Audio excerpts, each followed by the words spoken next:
पहले इस वीडियो को गौर से सुनिए। मनीष पासवान है, मेरा घर राजगीर है। मेरे पिताजी राजगीर में बेनुबन फॉरेस्टर के पद पर बेनुबन में तैनात थे। मेरे पिताजी की हत्या झुनकिया मंदिर के पास, जहाँ पे मेरा घर भी है, निर्मम तरीके से हत्या कर दी गई। उस दिन से लेकर आज तक हम दर दर भटक रहे हैं। जिला प्रशासन, शासन सबसे विनती की, कहीं कोई सहायता नहीं मिला। यहाँ तक कि हमने जीतन राम मांझी और चिराग पासवान से भी मदद मांगी, उन्होंने भी कोई मदद नहीं की। उन्होंने कहा कि हम आपके घर जाएंगे, लेकिन आज तक नहीं आए। हम आपने सुना, इनका नाम मनीष पासवान है, राजगीर के रहने वाले। राजगीर वहीं पे जो झुनुकिया मंदिर में 2 दलित युवक की पीट पीट कर जान ले ली गई। इनका पिता राम प्रवेश पासवान फॉरेस्ट विभाग में नौकरी करते थे। 2022 में उनकी जान ले ली गई थी उसी मंदिर के आसपास। तमाम नेता से मांग करें, चिराग पासवान, जीतन राम मांझी, लेकिन कोई नेता अभी तक सुनने वाले नहीं है इनका आवाज।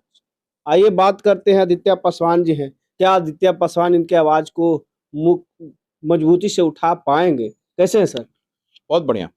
देखें वीडियो? ये वीडियो मैंने देखा हूं और उस लड़के से मेरी बात भी हुई है। और ये बड़ा अफसोसजनक और दुखदाई है कि 4 वर्ष पूर्व राम प्रवेश पासवान, जो वहां वन रक्षक थे वेणु वन में, उनकी हत्या निर्ममता से धारदार हथियार से मार के वहीं झुनुकिया मंदिर के 50 मीटर के दूरी पर कर दिया गया। राजगीर में ही, वहीं राजगीर में। और उसकी पुनरावृत्ति देखिए अभी हुआ, श्रवण पासवान और पिंटू पासवान। और देखिए, दलित का जान, ये लोग सरकार और प्रशासन, खासकर भाजपा जदयू की सरकार जो है, दलितों को कीड़े मकोड़ों की तरह देखती है। और यही कारण है कि 4 वर्ष बीत गए, कोई जांच नहीं, किसी की गिरफ्तारी नहीं। और जब ये जाता है लड़का वहां पे अपने पिता के लिए न्याय मांगने के लिए, तो इसको भगा दिया था कि जाओ यार, छोड़ो यार, इतना पुराना केस हो गया थाना के द्वारा। बिल्कुल बिल्कुल पुराना तो आज ना हुआ होगा सर, उस समय तो नया, उस समय तो नया था। और उस वक्त भी जीतन राम मांझी और चिराग पासवान, जैसा कि वीडियो में बोल रहा है, उस वक्त भी ये गया था मिलने के लिए। उन्होंने कहा कि हम आएंगे मिलने के लिए। तो इन लोगों को अपने परिवार से फुर्सत रहेगा तब तो जाकर दलित समाज को देखेगा। इनको तो पहले जीजा को सेट करना है, भनोई को सेट करना है, अपना भगना को सेट करना है, अपना फलना को सेट करना है, समधन को सेट करना है, बेटा को सेट करना है। तो चिराग पासवान और जीतन राम मांझी तो यही कर रहे हैं, पूरे बिहार में यही हो रहा है। और इनकी राजनीति परिवार तक ही सीमित है, तो दलित समाज कहां उसमें आता है। इसीलिए यही कारण है कि आज तक वो न्याय की गुहार लड़का लगा रहा है और उसको न्याय नहीं मिला। मगध रेंज के आईजी से मैं समय ले रहा हूं और जांच के लिए मैं आग्रह करूंगा कि जांच हो कि क्यों इसकी जांच नहीं हुई, इस केस की जांच क्यों नहीं, और जो अफसर भी जिम्मेवार है उस पर विभागीय कार्रवाई होनी चाहिए। न्याय मिलेगा कि नहीं मिलेगा ये आगे समय बताएगा, लेकिन एक प्रयास 4 वर्ष बाद भी कम से कम हम जरूर करेंगे, ताकि वो उस रास्ते पे चल सके कि न्याय की उम्मीद एक दिखने लगे। उतना मैं जरूर करूंगा। आगे न्याय मिलना नहीं मिलना, उस केस को आगे लेकर चलेंगे, हम लोग देखेंगे और कोशिश करेंगे कि न्याय मिले। लेकिन जैसा कि इन्होंने कहा कि हम चिराग पासवान से गुहार लगाए हैं, और चिराग पासवान का स्टेटमेंट आता है कि पासवान पे अगर लाठी भी चला तो मेरा खून बहेगा। अरे वो झूठा है भाई, वो सब झूठ है। कितनी बार पूरे बिहार में के पासवान, रविदास समाज के लोग मारे जा रहे हैं और लगातार मारे जा रहे हैं। चिराग पासवान के अपने संसदीय क्षेत्र हाजीपुर में लोग मारे जा रहे हैं। कहां कहीं जा रहा है, जहां अगर गलती से कहीं चला भी गया तो झूठा फोटो पकड़ के खिंचा लेगा उसके परिजन के साथ में, झूठा आंसू बहा देगा, बड़ा बात कर देगा, उसके बाद गायब। दोबारा तो कभी जाता भी नहीं है। कौन लड़ रहा है न्याय के लिए? हर जगह तो मैं पहुंच रहा हूं, कोई तारीफ की बात नहीं है।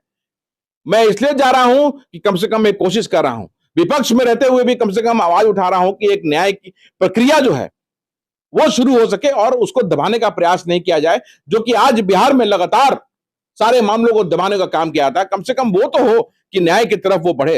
अरे ये लोग तो सरकार में है, इनके लिए क्या है? ये लोग तो सरकार में है। चिराग पासवान, जीतन राम मांझी, ये तो सरकार में है। ये तो तुरंत चाहे तो गिरफ्तारी हो जाए, डीएम एसपी से बात करें, मुख्यमंत्री से बात करें, नहीं जरूरत हो, यहां नहीं सुनता है तो गृह मंत्री से बात करें, किसी से भी बात कर सकते हैं लोग। दोनों लोग केंद्रीय मंत्री हैं।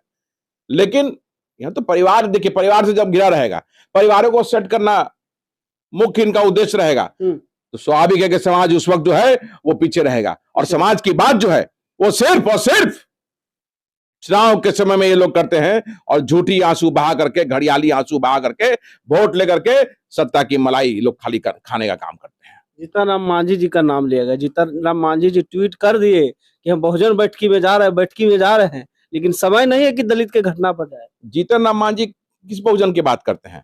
बोल रहे हैं कि बहुजन बैठकी में हम जा रहे हैं। उनका परिवार ही सब बहुजन उनके लिए है, उनका परिवार ही सारा दलित उनके लिए है। ये लोग झूठे लोग हैं और ये समझने की जरूरत है समाज को। ये समाज को समझने की जरूरत है कि अगर ये मैसेज कर रहे हैं कि मैं बहुजन एकता में जा रहा हूं, तो इनका उद्देश्य वहां जा करके चेहरा अपना चमका देना है और उन सभी लोगों का समर्थन लेकर के अपने परिवार को सेट करना है। इनका सिर्फ और सिर्फ उद्देश्य वही है और दूसरा कुछ नहीं। मैंने परिवार सेट करो मंत्री ये लोग हैं। अरे बिहार पापा कोटा से चल रहा है। बिहार जो है, बिहार की सरकार पापा कोटा से चल रही है। देख नहीं रहे हैं? सम्राट चौधरी पापा कोटा, दीपक प्रकाश पापा कोटा, चिराग पासवान पापा कोटा, अरुण भारती ससुराल कोटा, चितराम मांझी का बेटा का नाम क्या है? संतोष सुमन पापा कोटा, विजय कुमार चौधरी पापा कोटा। तो लगातार तो सब तो पापा कोटा से सरकारें चल रहा है। पापा कोटा से बिहार की सरकार चल रही है और आगे भी चलेगी जब तक बिहार का बहुजन, बिहार का दलित एक होकर के ऐसे परिवारवादी लोगों को हटाने का काम नहीं करेगा।